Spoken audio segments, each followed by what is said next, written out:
la manifestation parisienne où le numéro 1 de la CGT, Philippe Martinez, était en tête de cortège.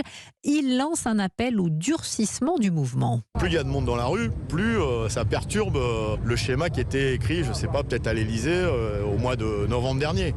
Ceci dit, on est bien conscient que si ça ne suffit pas, il faudra durcir le mouvement. Et si les mobilisations de rue, mais on l'a toujours dit à la CGT, ne suffisent pas, ce qui semble être le cas, eh bien, les mouvements vont se durcir. Il y a un temps pour les manifestations, pour les grèves une fois par semaine. Et puis, si le gouvernement n'entend pas raison, on passera à la vitesse supérieure. En tout cas, on proposera aux salariés de passer à la vitesse supérieure par plus de grèves reconductibles.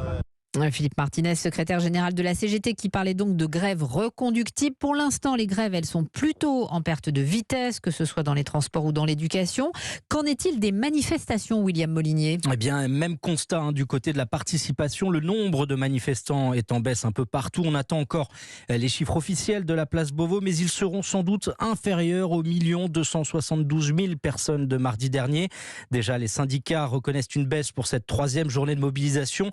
À Paris, selon la CGT, il y a eu 400 000 personnes dans la rue. C'est 100 000 de moins qu'annoncé la semaine dernière. Une source policière évoque pour Paris 57 000 personnes, soit 30 000 de moins. Rouen, 8 700 manifestants selon la police, contre 13 800 mardi dernier. Clermont-Ferrand, 9 200 contre 17 000. Et quelques incidents à Rennes où la police a eu recours aux engins lanceurs d'eau pour faire cesser les dégradations. 8 personnes ont été interpellées.